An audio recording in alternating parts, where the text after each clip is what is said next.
Hello,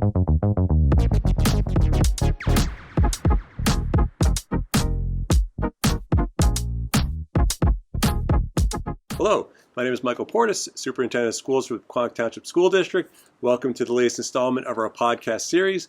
I'm very excited today to speak to one of our staff members, as well as some of our students, as well as a student from, my son, about their interest in government and politics and how they got interested in it, and also why it's important for other students and really others in general to be interested in it.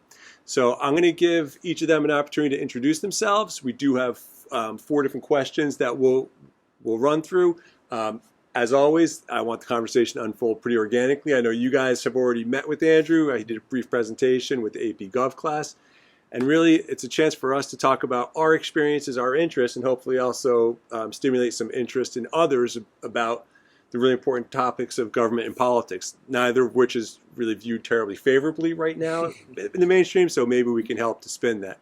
And just since I mentioned favorably, huge thank you to our friend Mrs. Noon for setting up the decor, as well as Mrs. Brenginger for contributing, amongst other things, this gorgeous clock that we have over here. So we thank our friends for helping us out there. So just a quick introduction. Hi, I'm Thomas. I'm a senior here at PTHS. And I'm Liam. I'm also a senior. I'm Andrew. I am a graduating master's and bachelor student from Villanova University, and his son. Yeah. I'm Jana Cohen. I'm a social studies teacher here at PTHS. Excellent.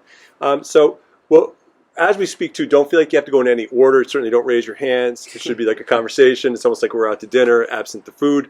But if you could just tell us briefly about yourself and how you are engaged in learning about politics and government. And this one we will follow a sequence, and then all order goes out the window after that. You know, I think politics and government I've always been interested in. I know you mentioned that you watched the news as a kid. I do that too. Even for years I've been watching it. We've had so many interesting events happen recently. And so I really wanted to make sure, as I'm becoming a voter, that I understand how our government actually works. And so I think what AP Gov kind of opened my eyes to earlier in the year is that there's a lot that I didn't know. And now moving forward, I feel much more informed just about the processes, not even necessarily about the way partisanship affects that as different people take office, but just the underlying processes that these people follow in our government. I think that was really interesting to learn about.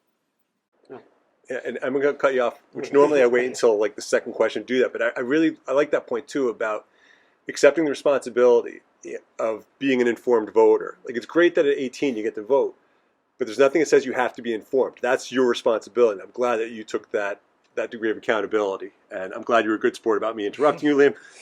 So, as Thomas mentioned, we're both AP Gov students, and I'll kind of pivot off the point about being an informed voter. It's something I learned about, and especially felt was one of the more valuable pieces of information that I learned from the class was like this idea of political efficacy, which is basically the belief in your ability that your vote or your participation in the systems that we have in the country that will actually make a difference. And I feel coming out of the class now that I do have a say in the systems that affect my life. And though I see being an informed voter as my responsibility, I also see how being an informed voter can affect not just my vote, but those around me. Yep. We've learned, especially about this topic of politicization, where it's where people get their political views and ideologies from. The most significant is family, but it's also like social relationships, friends, classes, school. And I see how, at least how Ms. Cohen has run our class, that it's not just Republican or Democrat, but it's looking at how your vote and your opinion and ideologies can just influence the country for a better, not just trying to get one party into power. Yeah, and before we get started, it was interesting. Thomas and Andrew were talking about watching the news and how that was something that at a very young age I know you were interested in, you were saying as well. And to your point, Liam, how are people getting their news now? And it's not just when I was growing up, you would put on the 6 o'clock news, or you would get it from newspapers, magazines, and the television. It's it's a completely different paradigm right now, and I don't even think I fully understand how information is shared, which I probably shouldn't be saying on tape. But it's just, I feel like information moves so quickly, and so what I was hearing, what you were saying, is that you do have the power as your own kind of resource to disseminate news to others, to share information, to share opinions that are informed, and that's a lot different from what it was like for us growing up. And I know obviously I'm much older than Mrs. Cohen, but that we didn't have necessarily the same avenues to distribute information. Just would add, like, it's probably one of the scariest, but also the most important aspects of social media and all the new forms that people are getting their news, because we've had in the past, I would say from 80s to 2000s, only about 5 major news companies. It's now there was some reliability with that, which is where the scary aspect of social media is you don't know what information is reliable. However, in some aspects, it's kind of good that it's information other than the 5 main, because it's something Andrew talked about in his presentation about there's no unbiased news source. It's about getting all the perspectives, and that's something interesting that everyone can kind of gain from social media, because every single person now has a platform to share their views and the information they have with the entire world. You don't have to have a $1 million news company just to get your message out. Yeah. And I know it's not uncommon to hear people just with a very broad brushstroke say that all social media is bad. It's not. I mean, not all of it's good either, but you have to be able to find that balance, that meaning. I don't really know how to put it, but really, you said it very well, so I'm not going to follow that up. I'm just going to bounce it over to you, Andrew.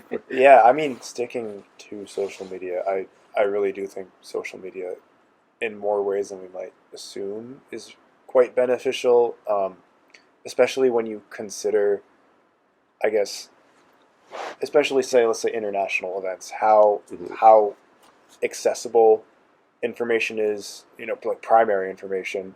But then again, like you've all reiterated, the issue is digesting that, seeing the bias. So social media is a very important tool, but one that I really think you need to be educated about and know those motives and biases that come with it. So in that sense, this is why a class like AP Gov is so important, because you sort of learn those critical skills to be able to point those out.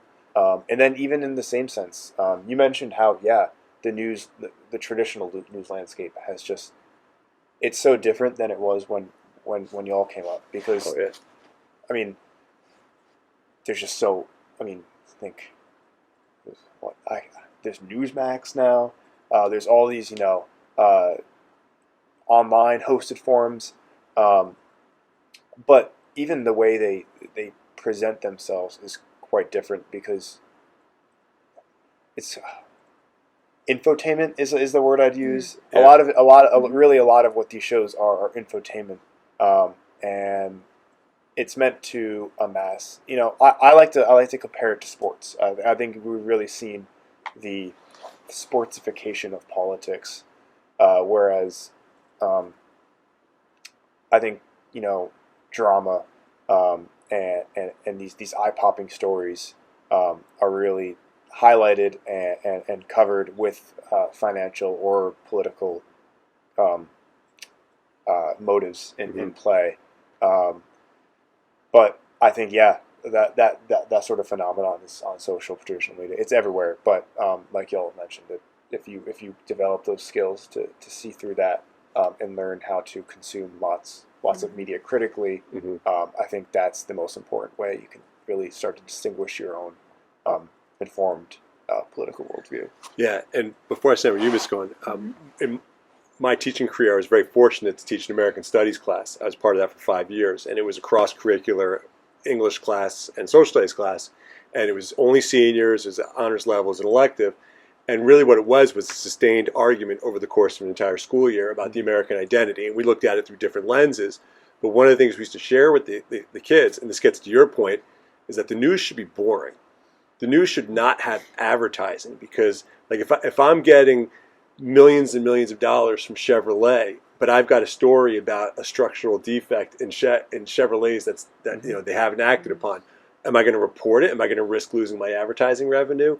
And you're right, like they have to make it entertaining. Like usually you're used to, if you're watching the 6 o'clock news at 6:27, there's that feel good story about the squirrel that can water ski. But that's fine. But from 6 to 6:27, it should be informative and not entertaining. But generally, it is pretty entertaining. Yeah. Not that I advocate for boredom or tedium, but to a degree, it should be there. But it never will be. It's hard to get people to watch C-SPAN. Yeah, exactly. Yeah. If you're an insomniac, perhaps. I would say that I think the decentralization with social media of the way information is disseminated has like a direct effect on the way commercial news companies respond. I think they feel a need to gain viewership back that they're losing to social media and to other ways of sharing information. And the only way that they're noticing that they can do that is through more grabby headlines, shows that are a little more over the top, commentators who say ridiculous things and the like. And I think that because they do that, the trust in media starts to diminish from the long-established reliable sources or reliable sources that people would have trusted 20 years ago that now people associate a specific bias with. And I think that then in turn pushes more people to social media. So it's kind of cyclical also. Such a good point. I give them a lot of credit, your generation, for having to weed through so much more information than I think we had to at the point in your lives that you're at, because there's an overabundance of information, and to be able to decipher what's what is very challenging sometimes. Yeah, absolutely. Yeah, and I don't know if we can follow them up, but do you want to talk about how you got engaged with learning about politics and government? Or? Sure. I mean, from a young age, I was fortunate to be exposed to a lot of the history of our country. I think that's why I liked history so much. Every family trip would incorporate somehow like something historic or something educational along the way. So I think that helped me grow up knowing more about the value of that information and the value of the establishment of a democracy and things along those lines. So when I started to think about what I wanted to pursue into college, I think same thing with the news. Like I was very interested in high school and maybe even in middle school and just knowing what's happening around me and why are things the way they are. And I decided to pursue political science. So once I was in college, my mom, who's a teacher, asked me if I was going to pick a minor. And I said, yeah, I probably should do that at some point. So she, of course, encouraged education. So that was my minor. And I'm so thankful that it was, because as soon as I student taught, that clicked for me. And I knew that was the direction I wanted to take my passion in political science in. So I'm very fortunate to have been teaching here for 18 years, and AP Government having been a class that I've had for a very long time. And I really like how it's a unique opportunity for our students. I don't think it's your average, I mean, they could speak on this, but I don't think it's your average history course or social studies course. I think it gives you something different in terms of a modernization analysis of our country, of our governmental institutions, and I think it does help prepare you in terms of it being very applicable to becoming a voter and participating in the country differently than a history course would traditionally, I think. So. And do you feel like with your lesson planning for AP Gov that it's kind of like you start with an idea and then where it goes is where they take it as opposed to where you direct it? I do appreciate that about the course. While it's very focused on achieving success on the AP exam, so you've got to stick to the plan, I think it does provide opportunity for so much more student initiative and participation in the topics we explore. And the classes I had this year did an outstanding job at making that a reality for our class, for sure. Yeah. So it was a fun experience for everybody, I think. That's great. And that's something that you guys, it's important that you know about that too, that as teachers, we gain energy from that. That, you know, as you start your day, like, you make sure everything's lined up and ready to go. But then when you guys come in with really interesting, engaging ideas and arguments, like that propels us, and it's such an energy giver. Yep. It's really great. So don't get complacent, though. All right, so we kind of already answered the second question, but it's still worth, I think, throwing it out there about what initially engaged you in learning more about government politics and how has your interest grown. I think the interest grown one is probably more in line with what you guys are talking about, and anybody can take the lead with this. I could say what originally kind of engaged me was kind of seeing how people around me reacted to the surprise in the 2016 election. I think a lot of people, Republican and Democrat, just didn't expect that result. And, being, I think, in like fifth grade, I just remember kind of there was the way that shocked everybody, I think, kind of piqued my interest. And from there, I really started to pay more attention to the news. Understanding the Electoral College was something that I thought was interesting. Before that, I might have had some idea of how it worked, but definitely not a full sense of how it worked. And this year, I've learned a lot more. But I think that initially piqued my interest. And then how my interest has grown definitely has been following these interesting times. I mean, we haven't had, we talked about the different types of voting that people use. They might have a prospective sense of voting where they're looking ahead. But this time I think we have both candidates where people are going to use a retrospective approach to how they vote. And I think that's very uncommon, and that was really interesting. So looking ahead towards this election or towards elections in recent years, there's a lot of uncharted territory that we're in right now, and I think that is kind of helping me grow my interest more. Absolutely. Yeah, and it's so interesting about how in the 2016 election proved it. Like you think you have all these metrics that are going to demonstrate that you can predict outcomes. Like even I remember growing up, we used to participate in the scholastic presidential election, and it was kids voting. Meant nothing, but kids nailed every election from 48 all the way till 1992. And then in 1992, when Clinton won, he had such a huge turnout of young voters that even though Bush had won the scholastic election, Clinton won the popular vote, or electoral college is really more important. But just, I can remember even at the time, and at that time I was 20, and I was like, oh my God, this is groundbreaking, earth-shattering, and it's nothing compared to what you guys are observing and experiencing. So I've been sitting on that factoid for so long. Yeah. I agree, 100%. Yeah, at least for me, I mean, definitely I was in high school during the 2016 election, so that was really my, I guess, like formal political awakening. So that definitely sort of projected me into wanting to, I guess, that was definitely a projecting factor into why I pursued the education of political science I did. But I think what's been important for me is as in recent years, as I've, gone through college, as I've become a taxpayer, as I've, lived in today's climate in both a political and literal sense, is I've understood, I've started to see and really feel the ways in which abstract policies actually intersect with my proximate life. And being somebody who is already, interested in politics, I think that's just made me more curious. It's made me understand that if this is a field, something that I or anybody wants to pursue, you really have to do your research and know, how to address these issues, because that's, I like to think that politics, if you dedicate your life to that, you're on the front lines of those issues, whether you want to or not. So for me, it's just been it's been really like putting together the links between abstract policy and life. And it may sound like a mundane thing and something that's so obvious, but as you grow and as you become, I guess, more experienced in the world, we all are, those things just connect, and that's emboldened, I think, my interest.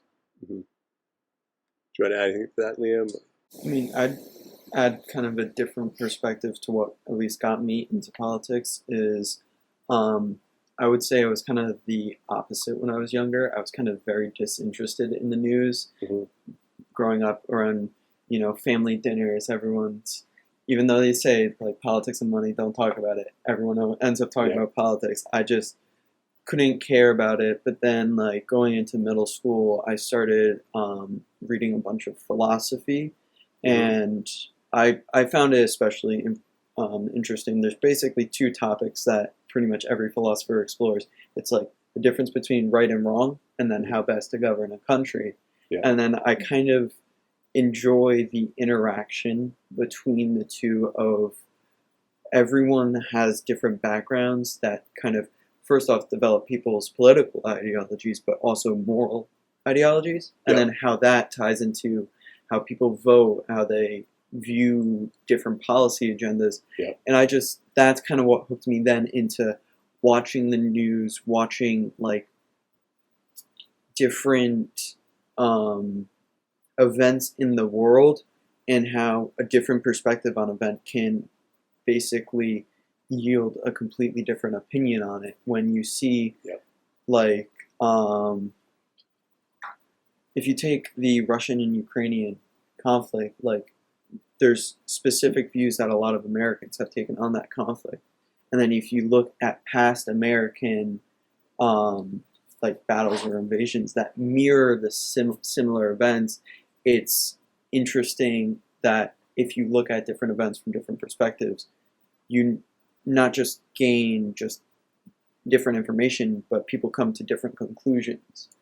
And it's something we've talked about in Gov a couple times, is about like political views over time. And I think, I believe we started talking about it at like the beginning of the year about like judging past events by the morals of today. And it's just something interesting that I enjoy exploring morals, especially in modern day politics. Yeah, there's a, I don't know if it's still there, but there's a great sign on the Northern Ireland border that said if you were taught what they were taught and believed what they believe, and lived where they lived, you would believe what they believe. And I think it's so important to consider that in context, because things that may have taken place 100 years ago, even 20 years ago, that might seem appalling now, I'm glad that you're able to look at it through that lens of understanding this is the zeitgeist. This is what people believed in that time and in that place. And it's an important consideration. And something that you tapped into that I really like too is that understanding that what my version of right might not be the same as your version of right. And it's not a zero-sum game where if he says something and I agree and you say something different, well, he's right, you're wrong. No, like he can be right and you can be right. Just different types of right. And it's all through our lenses, which it's a pretty deep philosophical conversation, but one that... If I could interrupt for one moment. Absolutely. This is your stage. So. It's just saying, like, if you look at the class that we've taken, it's American government and politics, and I like to, like, kind of periodically take myself out of the equation as someone, all of us have our own political views, but it's American government and politics at the end of the day. So even if there is Republicans, there's Democrats, there's liberals, independents, Green Party, or whatever, like, it's the most change and greatest policy is stuff that benefits all Americans, not just one party. Yeah, absolutely. It's important to keep at the foreground as voters and somebody who's involved in policy at the school level and very much influenced by state policy and to a degree federal policy. Like I've gained a much better appreciation for that. Granted, I want things to benefit New Jersey and more specifically our district, but that's another story. So this next question is one that I'm really curious about how all of you respond, which is why is it important for students to learn about government and our political structure? And you may have already answered that through a lot of, you already have, but like why is it that we need for kids to do this and know this and understand this? And I think I would say you hear a lot of people that may not have had this education try to make statements about what they do and don't like about the inner workings of our government. And I think a lot of times it obviously isn't intentional, but that kind of exudes a certain, I don't want to say ignorance, but to some extent that's true. They just maybe don't understand certain inner workings of the government. And so when people advocate for certain changes, they're not thinking about the big picture of how that may affect things. So I think as we see, I guess a good example is there's always some kind of protest going on college campus. And I think some of the, I mean, some goals are great, some goals people disagree with, but a lot of calls people have coming from younger generations about changes to the government, some are great changes and some of them might be changes that people aren't thinking of the big picture of how that would affect our checks and balances or inner workings of the government. And I think as people would gain a better understanding through taking a class like AP Gov, that's a really positive thing that they could do for themselves, because then they would have a better perspective on how they could suggest a policy that may actually bring about a really positive change, and at the same time not hurt checks and balances or other important measures we have in our government.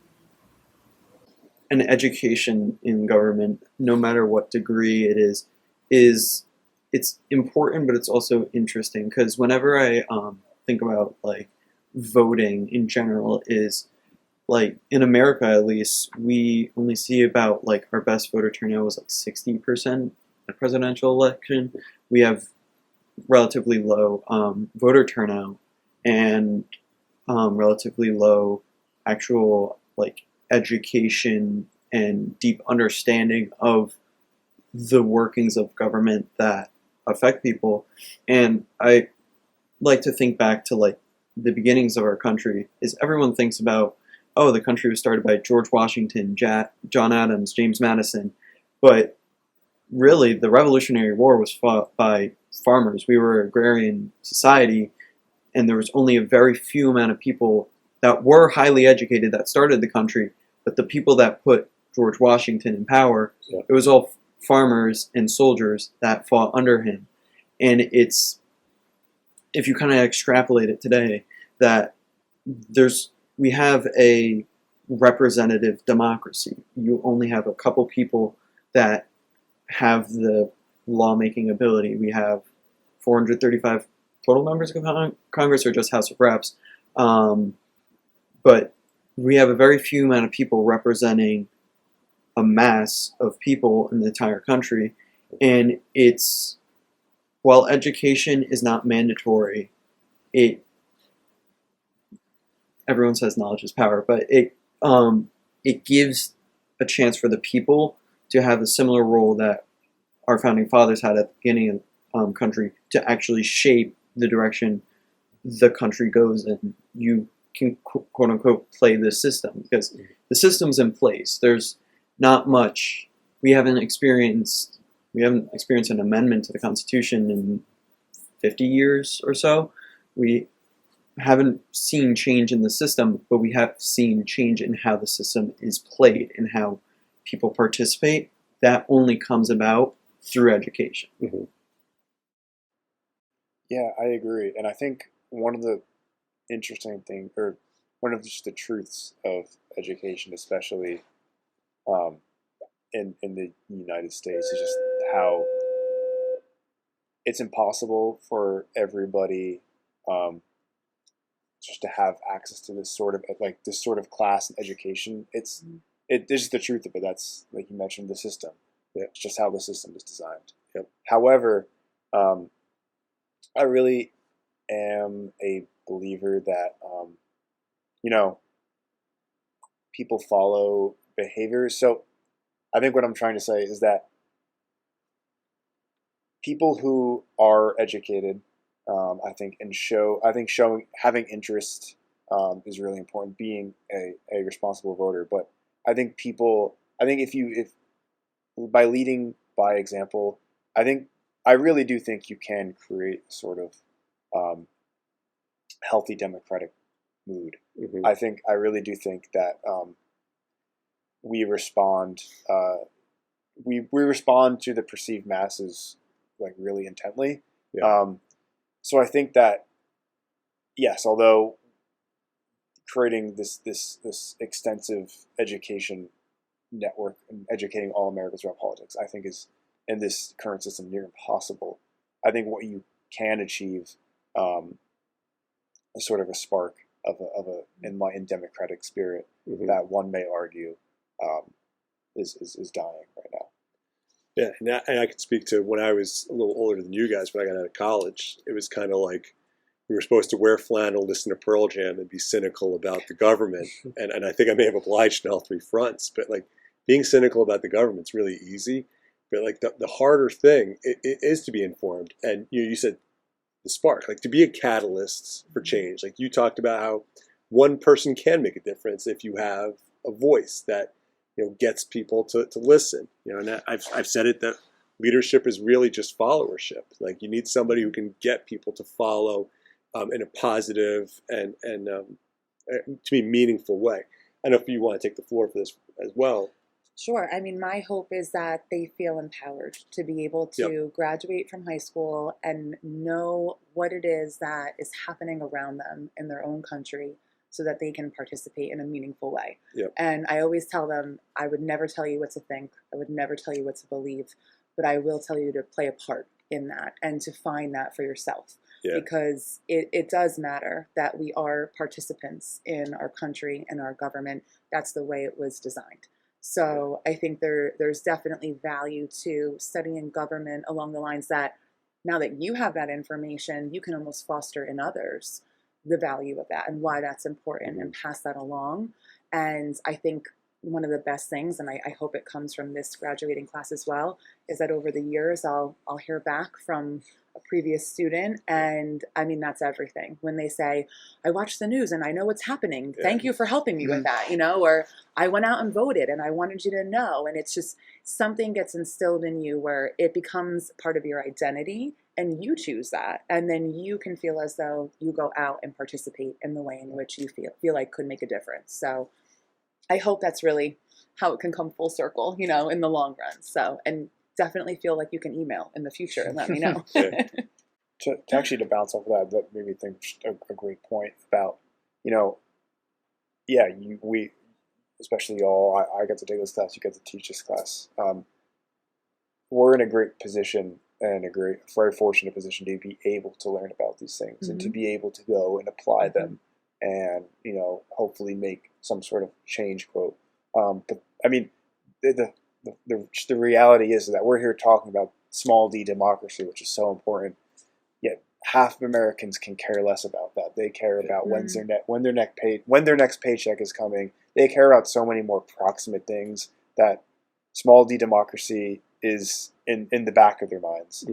But what I think is so important about still having these conversations, being in the positions that we are to be able to have them, is that, like you said, being informed and putting forward that change. You are the ones, hopefully, if you use that knowledge, well and with good intentions, you put that to use and hopefully put us on a path where we can alleviate those situations where everybody could be having conversations and worrying about small d democracy. And I think that's one of the things that really gets overlooked in this political climate is we're so quick to hound on people for, I guess, not discussing and considering these things. But the living realities is that there are just so many more, I guess, proximate issues to people that are on their minds and prevent them from engaging in this kind of dialogue in the first place. We talk a lot in education preparation programs and also as educators about Maslow's hierarchy of needs. And what it essentially is your most basic needs of food, shelter, and safety need to be met in order to be able to achieve these more esoteric things like education.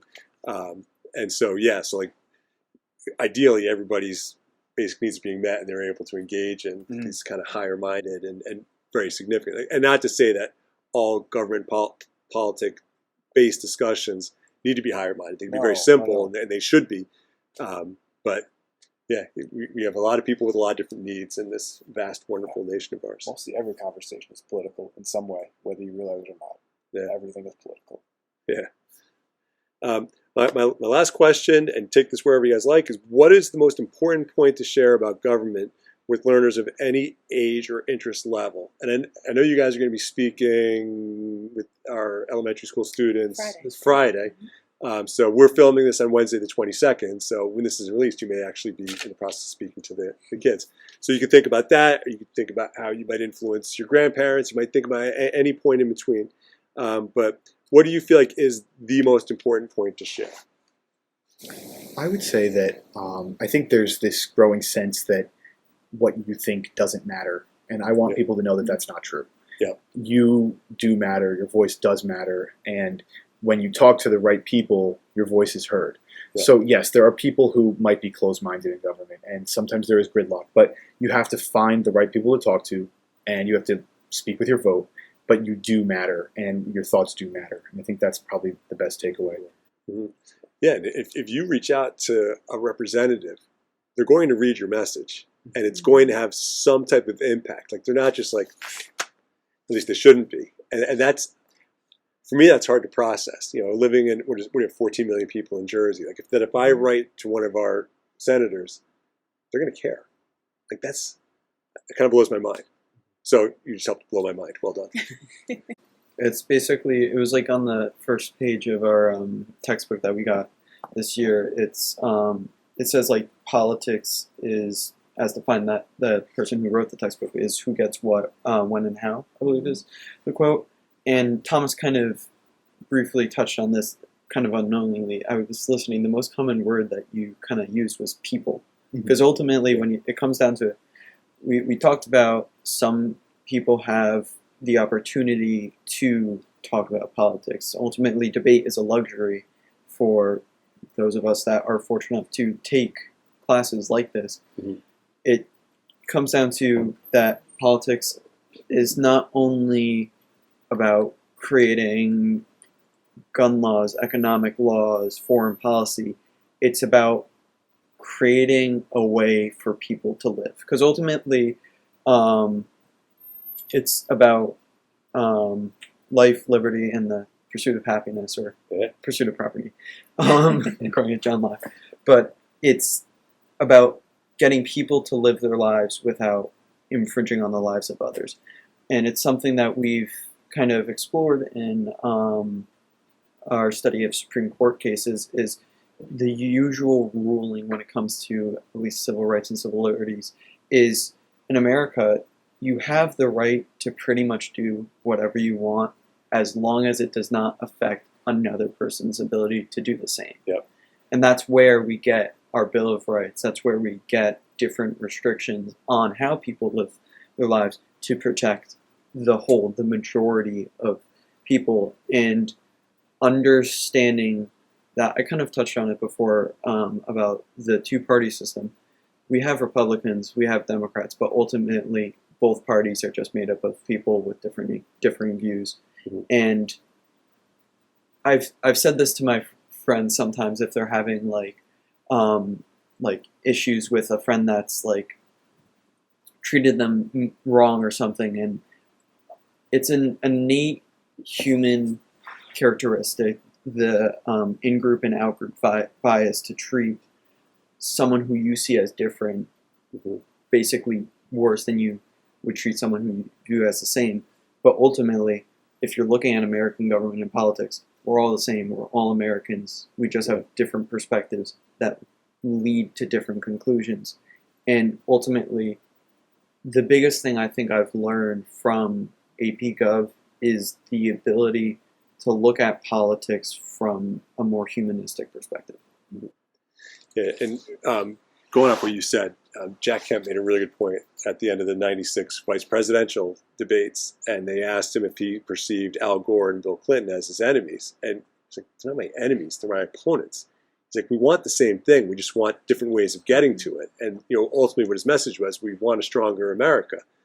But because in his case, he was a Republican, he wasn't going to hate Democrats, just perceive them as enemies. They were different. And in this case, they certainly were his opponents, and he accepted that and moved forward. But it's a really interesting perspective when you think about it. Like, we all, as Americans, really want the same basic thing. Just we have different takes on it. Yeah, to actually, you actually raised a great point. I think about just democratic norms, and I really think that's something that you can't necessarily explicitly teach. It's something that sort of comes with life experiences. And it's also something, we discussed this, I took a course last semester in Future of American Democracy. And one of the biggest trends I think that I just found throughout readings and research are the dissolution of democratic norms. I think that I really do believe that might be the biggest difference between, say, something in a debate then and a debate now. Like it is ridiculous how someone around our age, the thought of a comment like that, of not seeing your political opponents as enemies more so than seeing them as enemies more so than peers, that might confuse some younger people. Like, that's just in their minds how American politics work and function. But these norms of mutually tolerating each other and having forbearance, respecting the institutions. Yeah. These are really, really. I mean, I'm not saying it's unprecedented. We've had a civil war, but really, they're in the sense of the modern presidency, the modern composure of the American government. Though that sort of those sort of core disagreements on norms and not necessarily, I guess, taking democracy for granted. That's really, I really think, new in this sort of environment that we have. And that's one thing that I think, to sort of touch on your original question, if you want to speak to anybody about politics and really hone in what the most important point is, I really just think it is about, understanding norms and respect for one another, because I really think that's the basis and the soil for any other growth of a political view or outtake. So I really just do think norms are really something that we should be aware of and keep focus on for the health of our democracy. Yeah, because I think even, it's funny, I think about 1996 as not being that long ago. It was. And the political landscape, and we talked about the distribution of news. Like 1996, you didn't worry about likes. I don't think if there was any social media, it was incredibly limited. Maybe it was, MySpace or something along those lines. But like we didn't have the reality that polarizing viewpoints and aggressive postings will get more. They'll get more clicks. More clicks means more advertising. More advertising means more money, and therefore the product flourishes. Did you have anything else you wanted to add in before we start? I would just add, I think one of the most important points I thought about to share with people about government, if you're a learner of it or want to be, is not to be afraid to ask questions. And if you feel like you're lacking information, that's okay. Yep. There's a lot of information out there to take in. Yep. So I think that's why having our students provided with an opportunity where they can have a genuine interest in something, but maybe be unsure about it, and it gives them an opportunity to explore it a little bit further, just better helps to clarify, who you become as an active citizen or what that means in your own life and how it applies to you. And I think that's what makes something like learning about government very real in a school setting, is that it's applicable in so many ways beyond your classroom. Yeah. So I think that's really something that I've always loved about teaching it, and something that I really have hoped my students can definitely benefit off of for sure. Sounds like two of them did. I hope so. That's a really good sign. I'm very proud of them, all of them. I really am. That's outstanding. And I know even he went to a different high school, but when he would come home and talk about some of the things he was learning, I was really interested. It made for some really strong dinner time conversations. I bet, yeah. May have alienated a few other members of the table, but it was okay. Like I think they eventually got interested as well. But gentlemen, lady, I really appreciate all of your input, your willingness to take some time. I'm also very impressed that the bell rang twice and neither of you flinched.